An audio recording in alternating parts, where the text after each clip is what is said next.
Maligayang pagdating sa aming bagong video. Ngayon ay naghanda kami ng isa pang kawili-wiling paksa para sa iyo. Kung nagustuhan mo ang video, huwag kalimutang mag-iwan ng iyong feedback. Mahalaga sa amin ang iyong opinyon. Kaya, huwag nang mag-aksaya pa ng oras at simulan na natin ang video. Maaga pa sa inaasahan si Leo nang makabalik mula sa weekend getaway kasama ang kanyang mga kaibigan. Hindi siya nag-abiso, iniisip na magiging sorpresa ito para sa mga magulang. Gamit ang ekstrang susi sa kanyang wallet, tahimik siyang pumasok sa bahay. Tahimik ang paligid. Walang tunog ng telebisyon, walang halakhak ni Mama mula sa kusina, wala ring halinghing ng radyo ni Papa sa garahe. Isang kakaibang pakiramdam ang bumalot sa kanya, parang may kulang. Hinubad niya ang sapatos sa sala, tahimik ang bawat hakbang. Paakyat siya sa hagdan nang mapansin niyang bukas ang pintuan ng kanyang kuwarto. Mula sa bahagyang awang nito, may narinig siyang mga paggalaw, pagbukas ng drawer, kaluskos ng plastik, at boses ng kanyang mga magulang. Dahan-dahan siyang sumilip. Nanigas siya sa nakita. Nakatayo si Mama sa tabing kama, may hawak na stack ng mga damit, maingat na inilalagay sa isang malaking kahon. Si Papa naman ay nasa may mesa, nililigpit ang mga libro, notebooks, at ilang larawan. Ang ilang kahon ay halos puno na. Isa pa ay may nakasulat na marker sa gilid, Personal Ellie. Ano ang ginagawa niyo? Tanong niya, may halong kaba at gulat sa boses. Perhong napalingon ang dalawa. Halos sabay nilang ibinaba ang hawak. Nanahimik ang kwarto. Anak! Akala namin bukas ka pa uwi, sabi ni Mama, pilit na ngumiti habang inaayos ang kanyang buhok na tila nahuli sa isang krimen. Bakit niyo pinapak ang mga gamit ko? Alis ba ako? Oh, pinyalas niyo ba ako? Tanong ni Leo, ramdam ang pagbilis ng tibok ng puso. Hindi naman sa ganon, sabat ni Papa malamig ang tono. Nice lang naming makatulong. Alam mo na, college ka na. Baka gusto mong lumipat malapit sa university. Hindi enyo man lang ako kinozap. Sagot ni Leo, halos sumigaw, ngunit pigil ang luha. Hindi niyo ba nasip na dapat ako ang unang makaalam kung plano niyong iligpit ang buong pagkatao ko dito? Tumikhim si Mama, lumapit ng marahan. Leo, anak, hindi ito ganoin. Nag-usap kami ni Papa nitong mga huling linggo. Napansin naming hirap ka na sa schedule, layo ng biyahe. Iniisip lang naming baka mas makakabuti sa'yo kung malapit ka sa campus. Tumulong o. Tuluyan? Bulong ni Leo, halos hindi na marinig ang sariling boses. Walang sumagot. Tila bumagsak ang bigat ng katahimikan sa apat na sulok ng silid. Ang dating masayang kwarto, punong alaala, ay ngayon parang isang bodega ng lumang gamit, hinuhubaran ng kasaysayan. Bumaling siya kay Papa. Bakit hindi mo ako kinasap? Kahit isang beses. Napakamot ito sa batok, saka tumalikod. Mas madali nang tapusin kaysa pag-usapan. Lalaki ka na. Kailangan mong matutong tumayo sa sariling paa. Pero hindi niyo ba naisip? Ako ba ang may gusto nito? Hindi nayo ba ako mahal? Tumulo ang luha sa mga mata ni Leo. Isang bagay na bihira niyang ipakita sa harap ng kanyang ama. Ngunit ngayon, wala na siyang pakialam. Ramdam niyang unti-unti siyang inaalisan ng espasyo, hindi lang sa bahay, kundi sa buhay mismo ng mga magulang niya. Lumapit muli si Mama, halos higbi na. Mahal ka naman, Leo. Kaya na naman ginagawa to. Para sa kinabukasan mo. Pero ang mga salitang iyon ay parang hangin na lang para kay Leo. Walang bigot. Walang sigla. Para siyang multo sa sariling tahanan. Tahimik siyang lumabas ng kwarto. Hindi niya alam kung saan pupunta, pero alam niyang hindi siya makakapanatili roon ngayong gabi. Bumaba siya sa sala, kinuha ang backpack na naiwan niya, at lumabas ng bahay. Hindi siya tumingin pabalik.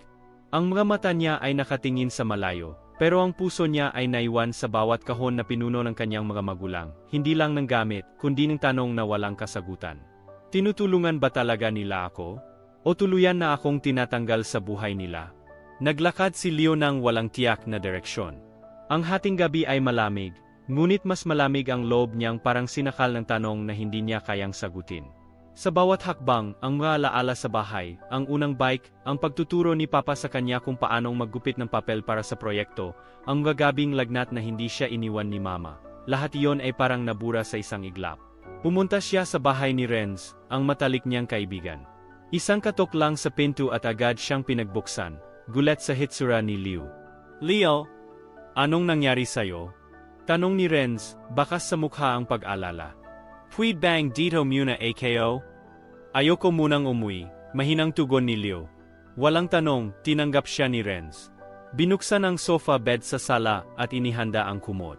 Ngunit kahit gaano kalambot ang unan, hindi yon sapat para patahimikin ang utak ni Leo. Gising pa rin siya nang sumikat ang araw.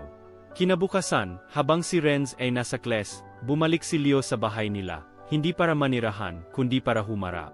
Pagbukas niya ng pinto, naroon si Mama sa kusina, nagtitimpla ng kap. Tumigil ito sa paggalaw, tila hindi inaasahang makita siya. Leo, belong and I Mama.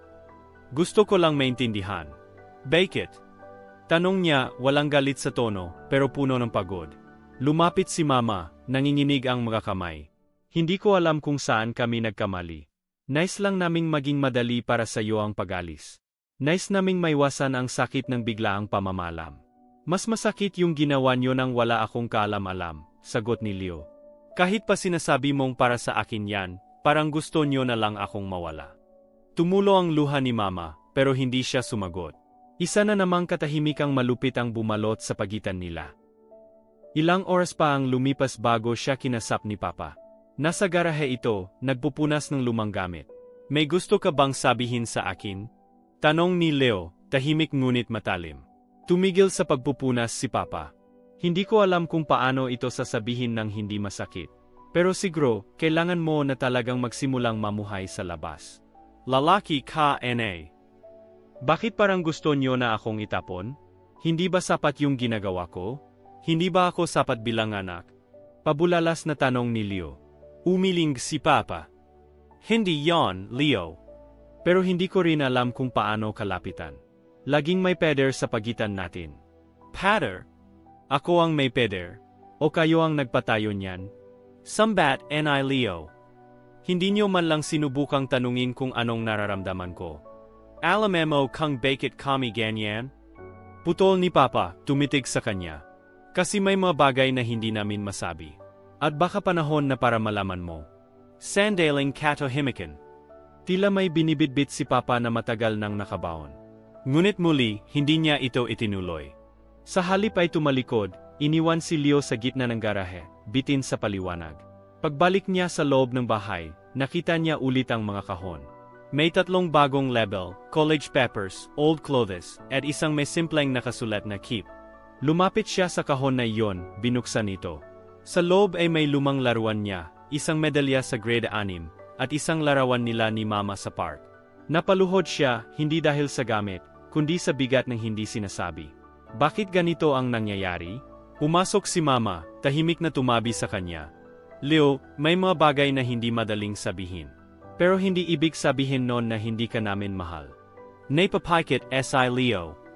Ramdam niya ang lungkot, ngunit wala pa ring kasagutan. Ang mga salitang para sa'yo at ikabubuti mo ay tila kortinang tinatakpan ang isang mas malalim na katotohanan. At sa kanyang puso, unti-unting lumilitaw ang tanong. Ano nga ba talaga ang hindi nila masabi? Hawak-hawak pa rin ni Leo ang lumang larawan nila ni Mama habang nakaluhod sa harap ng kahon. May kung anong kuryente ang gumapang sa dibdib niya, hindi lang dahil sa alaala, kundi sa pakiramdam na may itinatago nga sa kanya. Tahimik lang si Mama sa kanyang tabi, mistulang bumibigat ang bawat segundo na lumilipas. Hindi na sapat ang mga salitang para sa iyo o para sa kinabukasan mo. May kailangang mabunyag. Basag ni Leo sa katahimikan, anong yung hindi niyo masabi? Umiling si Mama, tumayo at lumakad papalayo.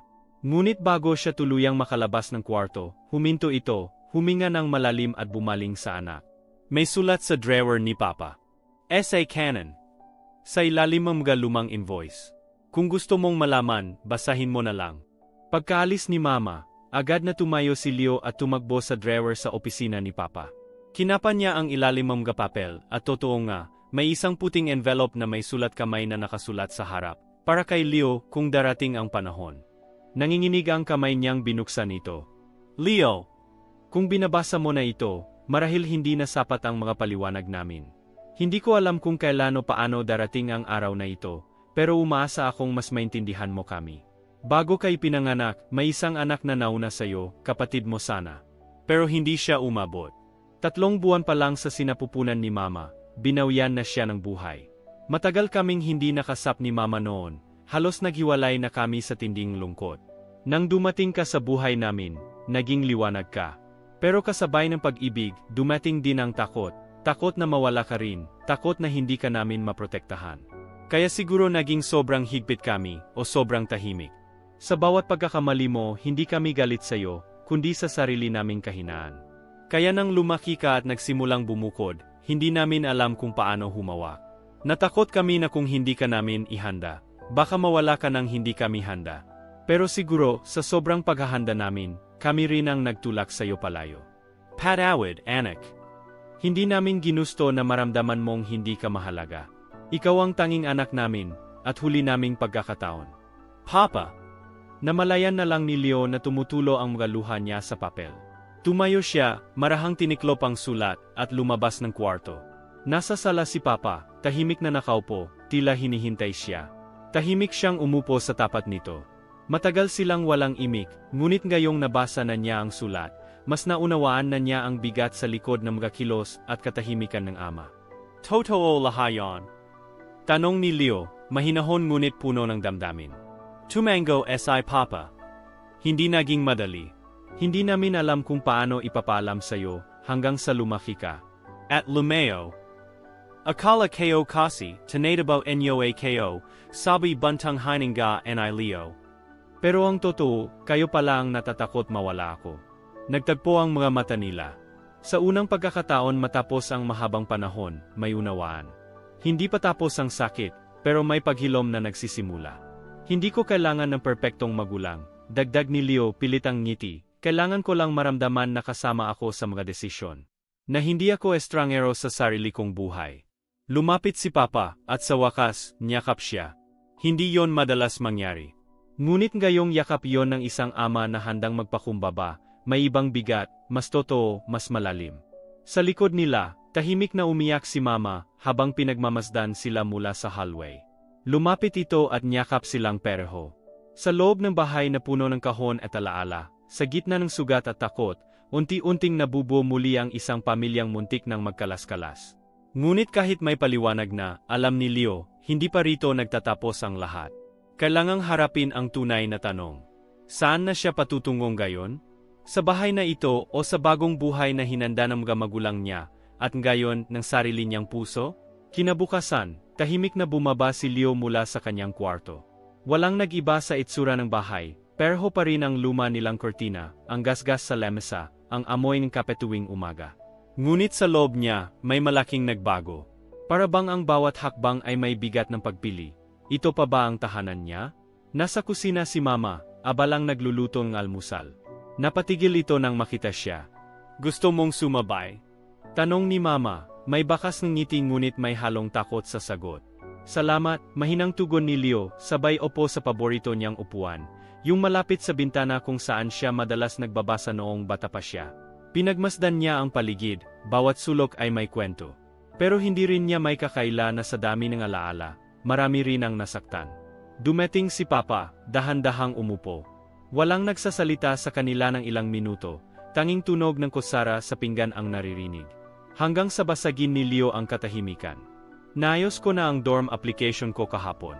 Napatingin si Mama, halatang nabigla. Si Papa naman, kumunot ang noong ngunit hindi agad nagsalita. Hindi ko pa final. Pero gusto kong makita kung anong pakiramdam na ako ang pumili, hindi yung pinili nyo na para sa akin. Tahimik. Ngunit hindi na ito ang dating malamig na katahimikan. Ito ay punong paggalang ng pag-intindi.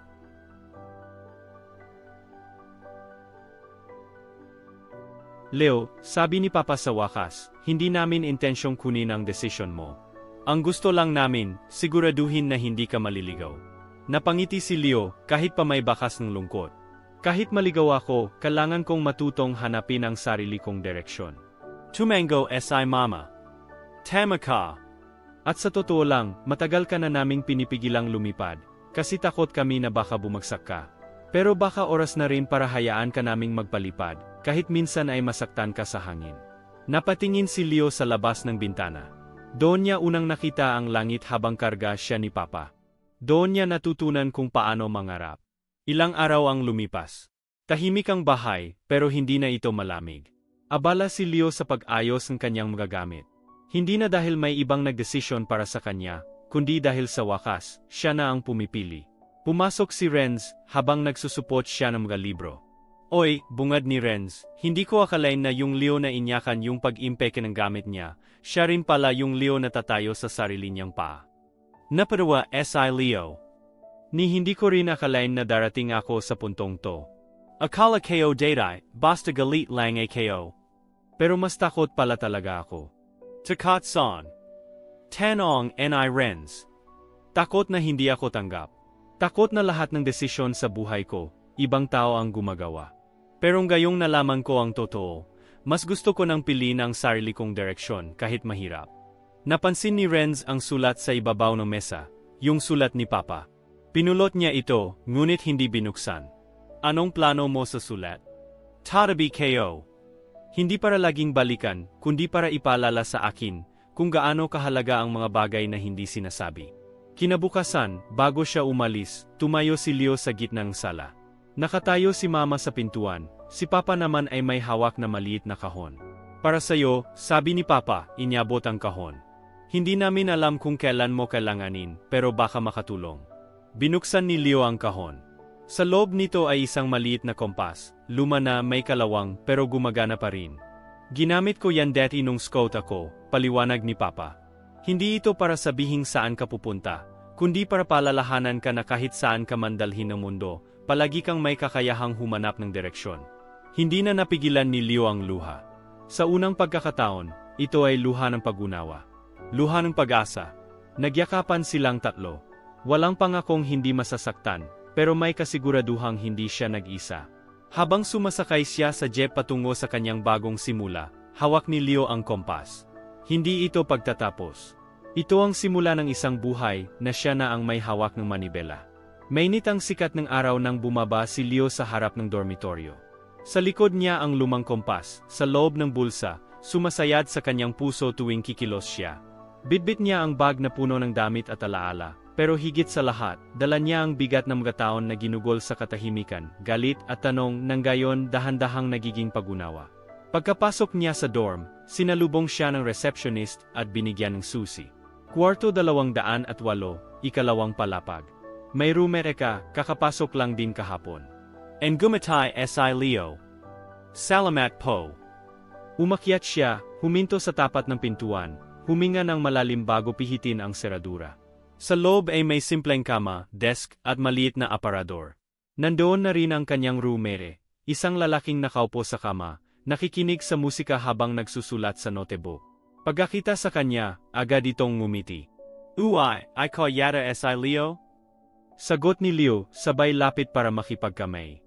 Kakapasa kayo lang na yon. Ako si Andre. Welcome sa gulong dorm life. Natawa si Leo. Una niyang tunay na tawa mula sa puso matapos ang mahabang panahon. Mas magulo yata ang iniwan kong bahay. Habang lumilipas ang mga araw, unti-unti niyang natutunan ang kalayaan. Hindi ito puro saya, may mga araw na malungkot, may gabi na gusto niyang umuwi at muling kumapit sa dating komportableng mundong puno ng tanong. Ngunit bawat hakbang niya palayo sa dating buhay, ay hakbang din patungo sa sarili niyang boses. Nag-aral siya, namimili ng pagkain sa palengke, minsan ay naliligaw, minsan ay naubusan ng budget, pero sa bawat pagsubok, natututo siyang pumili. Hindi para makuha ang tamang sagot kaagad, kundi para matutong tumayo muli kapag nagkamali. Sa kalagitnaan ng semestre, isang hapon, may natanggap siyang sulat. Galing kay Mama. Anak, hindi man kami sanay magsulat, gusto naming maramdaman mong palagi kang inisip. Tahimik ang bahay, pero hindi ito katulad ng daddy. Mas bukas na. Mas totoo. At dahil sa'yo, natutunan naming magsimulang muli, kahit pa kami ay matagal ng magulang. Naglalakad kami minsan sa kwarto mo at iniisip kung ano na ang ginagawa mo. Masaya ba? Ligtas ba? Pero higit sa lahat, malaya ka ba? Alam naming hindi agad huhupa ang lahat ng sakit. Pero sana, unti-unti, mapalitan ito ng tapang, ng lakas, at ng pagmamahal. Kapag handa ka nang bumisita, hindi para bumalik, kundi para muling magkita bilang magkapantay, anak at magulang, bukas ang puso't isipan, handa kaming yakapin ka. Mama at Papa. Napaluha si Leo habang binabasa ito. Hindi dahil sa lungkot, kundi sa isang damdaming matagal na niyang hinanap, pagkakaunawa. At sa kanyang loob, alam niyang sa wakas, hindi na lang siya umaasa, kundi nagpapatawad. Makalipas ang ilang linggo, araw ng linggo, habang nagsusulat si Leo sa ilalim ng isang punong kahoy malapit sa campus, may lumapit sa kanya, si Renz. Akala ko pupunta ka sa bahay ngayong weekend. And gumatay si Leo. Hindi pa sigurong gayon. Gusto ko munang tapusin ang sulat na to. Sulat para kanino? Tanong ni Renz. Para sa sarili ko.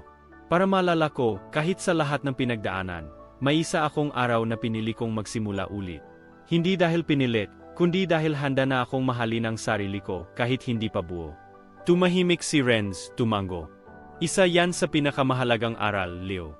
Sa dami ng taong pilit tayong binubuo, minsan ang kailangan lang ay tanggapin nating sira tayo sandali para matutong bumuo ng bago sa sarili nating paraan. Habang lumulubog ang araw, nakatingin si Leo sa malayo, hawak ang kompas ni Papa. Hindi niya alam kung saan siya dadalhin ng buhay, pero alam niyang hindi na siya naglalakad ng mag-isa. Ang deti niyang tanong kung tinutulungan ba ako o pinalalayas, ay napalitan na ng malinaw na sagot. Ginising ako para matutunan kong ako ang may hawak ng susi sa sarili kong kwento. At sa bawat hakbang mulang gayon, dala niya hindi ang bigat na nakaraan, kundi ang tapang na harapin ang bukas, sa kanyang sariling tinig, sa sarili niyang paraan. Ito na ang simula.